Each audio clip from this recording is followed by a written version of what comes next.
Hello friends नमस्कार welcome back to my channel. आज video रे आमे जानिबा 34 साइज डबल कटोरी ब्लाउज कटिंग। तो फ्रेंड्स या पूर्वर गोटे मु आपण मानको सहित शेयर करथिली 34 साइज ब्लाउज आ सेटा थिला स्लीवलेस। आज आमे स्लीव मध्ये कटिंग करिबा। देखंतु ये तार हला मेन कपड़ा आ मेन कपड़ा तार बहुत कम अछि। एटा 69 सेम रो कपड़ा अच्छी ये आम 10.5 इंच आम स्लीव्स बाहर करवा आउ पूरा ब्लाउज को केमती रेडी करवा आज जानिबा। तो प्रथम अस्त्र कपड़ा उपरे आम मार्किंग करनबा। ता पूर्वर मेजरमेंट जान नियंतु। देखंतु कपड़ा अच्छी मोर 2 फॉल रे आ प्रथम आम ब्लाउज रो लंबा नहीं जिबा। ब्लाउज रो लंबा एठी रखुची मु 13.5 इंच आ 12.5 इंच आमर रेडी रहिबो। देखंतु 13.5 इंच रे एठी गोटे मार्क कर नेली। एबे याकू मु लाइन टाणी की सीधा कर नउची। तापरे ब्लाउज आमर डीप नेक रे तैयारी करबा। तो ता पई शोल्डर नबा आमे 5 इंच। 5 इंच रे एठी गोटे दाग देई नबा। आ गोटे मध्ये दाग नै देई नबा सीधा लाइन आनिबा पई। आउ आर्म होल रखिबा 5.5 इंच। तापरे चेस्ट रो चारि भाग रु भागे 8.5 इंच आउ 1.5 इंच एक्स्ट्रा मार्जिन। सेमिति अंटा पई मार्किंग कर नै जिबा। अंटा अछि मोर 29 इंच तार चारि भाग रु भागे नै जिबा। 1 इंच नबा टक्स पई आउ 1.5 इंच एक्स्ट्रा मार्जिन नै गला परे एठी आमे लाइन टाणी की सब मार्क को आउ मिसै नबा। देखंतु याकू मध्ये मिसै नबा। एटा हमर फिटिंग लाइन आउ ये हबो एक्स्ट्रा मार्जिन लाइन।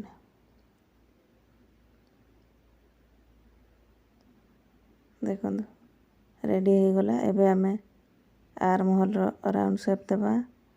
पूरा आर्म होल जा अछि ताकू मिडिल कर नबा।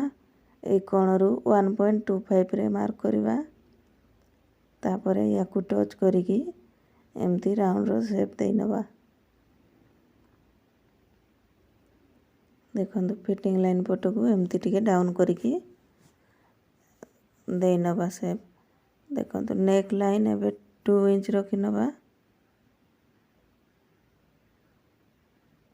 आ ए तळ पटो साइड रो मु 5 इंच रे मार्क करूची।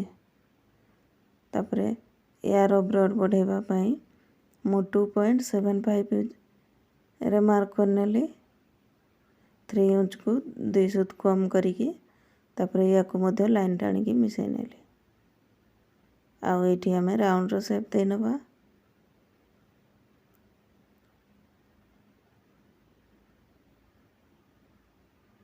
देखंतु राउंड हे गला। एबे हमें टक्स पई मार्किंग कर नबा। ए फिटिंग लाइन रो मार्क करबा मिडिल करबा ताकू।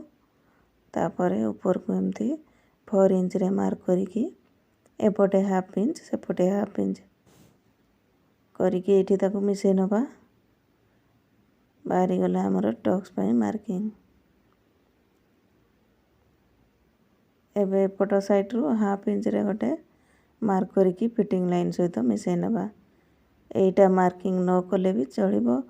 आउ स्टिचिंग समय रे आमे एठो टिके एडजस्ट करिकी स्टिच कर नबा। देखंतु बैक पार्ट रो कटिंग हे गला हमर। एबे आमे फ्रंट पार्ट पई कटिंग कर नबा। एटा देखंतु प्रथमे मु हाफ इंच रे गोटे मार्क कर नेली। तापरे कपड़ा हमर जेमती फोल्ड थिला सेमिति ही फोल्ड करिकी रखि नबा। ता ऊपरे बैक पार्ट को आमे एमती रखिकी पूरा मार्क सब उठै नबा। देखंतु समान भाव रे रखिबा आउ एमती मार्किंग उठै नै जिबा।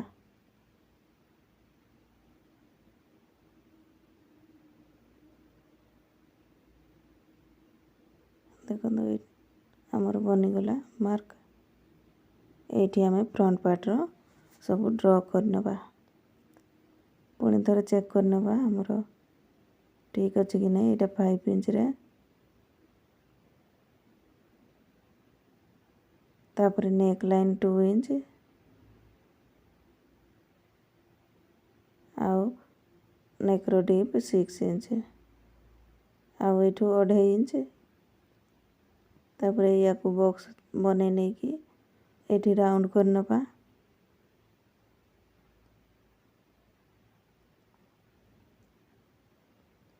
देखो बनीगला एबे आमे ए तल पट साइड रु 3.5 इंच रे गोटे मार्क करवा कला परे या को एमती सीधा लाइन टान देबा एटा हमर बी पट्टी पाई मार्किंग हे गला एबे बाहर करनेबा प्रथम हमर फिटिंग लाइन तापरे एक कोणरू आमे हाफ इंच रे मार्क करिकी हमर फ्रंट आर्म होल रो शेप दे नबा देखंतु ए भली भाबे ड्रॉ कर नबा आ से फिटिंग लाइन सहित मिसाई नबा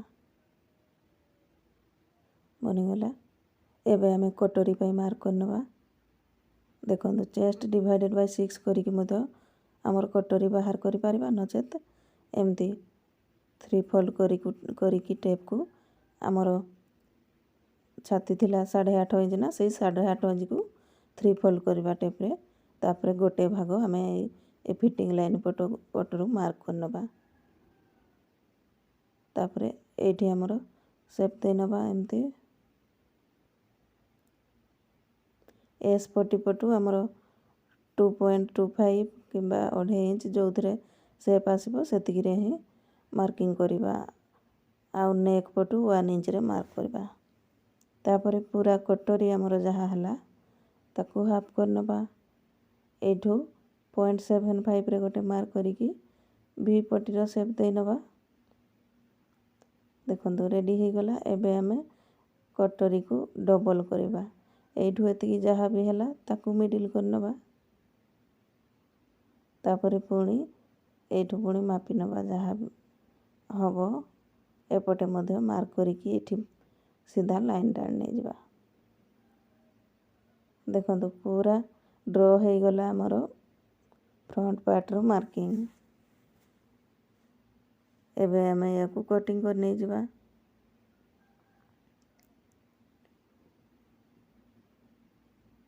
फ्रेंड्स आमर 30 साइज रु नै कि 42 पर्यंत ब्लाउज कटिंग चैनल रे अछि आपण जोटा चाहिबे ताकू देखि परिबे आउ एटा देखंतु प्रथमे हमें हाथ पाई मार्क कर नबा एंती मापी नबा कोणरू 8 इंच हला तो 1 इंच एक्स्ट्रा करिकी हाथर चौड़ा नेबा एटा 9 इंच रे गोटे एठी मार्क करिकी एठी प्रथमे सीधा लाइन टाण नै जिबा एटा सिंगल हाथ बाहरिबो आ कपड़ा रे हमर बिल्कुल भी जॉइंट पड़िबनी एठी हमें केमती बिना जॉइंट रे आ एते लंबा हाथ बाहर करबा देखंतु एठी मोर 10.5 इंच रेडी रहइबो तो 1 इंच एक्स्ट्रा करिकी 11.5 इंच रे मार्क करनेली तापरे एठू 3.5 इंच रे डाउन करबा एपट पुणी भीतर को 2.5 इंच रे एमती सीधा लाइन टाण नै जिबा एठी मध्य 2.5 इंच रे गोटे दाग देकी स्लीव्स रो शेप देबा बनी गला ड्रॉ एबे हमें मोहरी पाई मार्क कर नै जिबा तापरे एक्स्ट्रा मार्जिन कला परे एठी पुणी लाइन टाणिकी मिसाई नै जिबा देखंतु बनी गला या को कटिंग कर नै जिबा एटा हमर गोटे हाथ बाहरला आ गोटे हाथ पुणी एपट साइड कपड़ा रो बाहर कर नबा या को रखि नबा एमती आउ या को कटिंग कर नै जिबा देखंतु बिना जॉइंट रे हमर एमती लंबा हाथ हमर बाहरी गला देखंतु दुईटा जाक हाथ हमर रेडी एबे हमें कटोरी को बड़ करबा ए जो कपड़ा रहिला एथिरे ही हमें ताको बाहर कर नबा ଦେଖନ୍ତୁ ଏମିତି ତିର୍ଛା କପଡ଼ାରେ ପାର୍ଟ 1କୁ ରଖିବା। ତାପରେ ୟାକୁ ସେମ୍ ଡ୍ର କରିନେବା।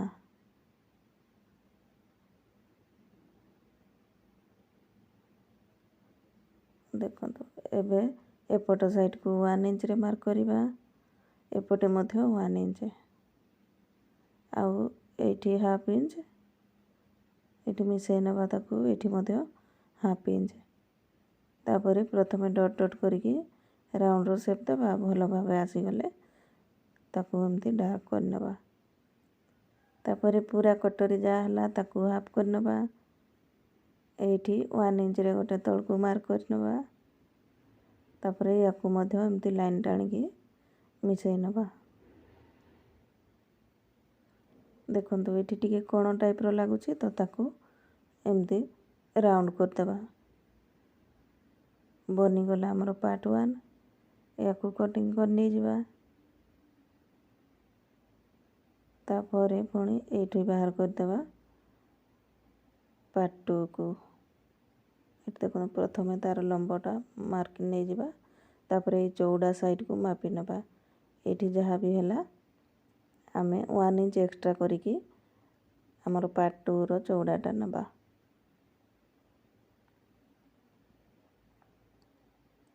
ୟାକୁ ଲାଇନ୍ ଟାଣିକି ଏମିତି ପ୍ରଥମେ ବକ୍ସଟେ ବନେଇ ନେବା। ତାପରେ ୟାର ମଧ୍ୟ ହାଫ୍ କରିନେବା। ହାଫ୍ କଲା ପରେ ତଳେ ମଧ୍ୟ ସେଣ୍ଟର କରିନେବା। ଏପଟେ 1 ଇଞ୍ଚ ଆଉ ଏପଟେ 1/2 ଇଞ୍ଚ କରିକି ଏମିତି ମିଶାଇ ନେବା। ଏଇପଟ ସାଇଡ଼ରୁ ଏମିତି 1/2 ଇଞ୍ଚରେ ଗୋଟେ ମାର୍କ କରି ନେବା ଆଉ କଟିଂ କରି ନେଇଯିବା। ଦେଖନ୍ତୁ ସବୁ ପାର୍ଟସ୍ ଆମର ରେଡ଼ି। ୟାର ଏଇଠି ଗୋଟେ କଟ୍ ଲଗାଇ ନେବା। ଦେଖନ୍ତୁ ଏବେ ଆମେ ୟାକୁ ମେନ୍ କପଡ଼ା ଉପରେ ରଖିକି କଟିଂ କରିନେବା। ଦେଖନ୍ତୁ ଏଇଠି ବର୍ଡ଼ର ଦେଇଛି ତ ଏପଟ ସାଇଡ଼ରୁ ହିଁ ଆମକୁ ସ୍ଲିଭ୍ସ ବାହାର କରିବା ପାଇଁ ପଡ଼ିବ ଆଉ ସ୍ଲିଭ୍ସରେ ଜଏଣ୍ଟ ପଡ଼ିବ। ଦେଖନ୍ତୁ ପ୍ରଥମେ ମୁଁ ସ୍ଲିଭ୍ସ ବାହାର କରିନେଲି। ଏବେ ୟା ଉପରେ ଗୋଟେ ପରେ ଗୋଟେ ପାର୍ଟସକୁ ରଖିନେବା ଆଉ କଟିଂ କରିକି ବାହାର କରି ନେଇଯିବା।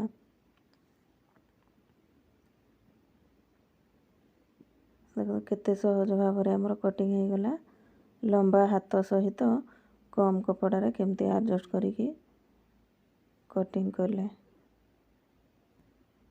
ତ ଫ୍ରେଣ୍ଡସ୍, ଭିଡ଼ିଓ ଭଲ ଲାଗିଲେ ଭିଡ଼ିଓକୁ ଲାଇକ୍ କରିବେ, ସେୟାର କରିବେ ଆଉ ଚ୍ୟାନେଲରେ ନୂଆ ଥିଲେ ପ୍ଲିଜ୍ ମୋ ଚ୍ୟାନେଲକୁ ସବସ୍କ୍ରାଇବ୍ କରିବେ।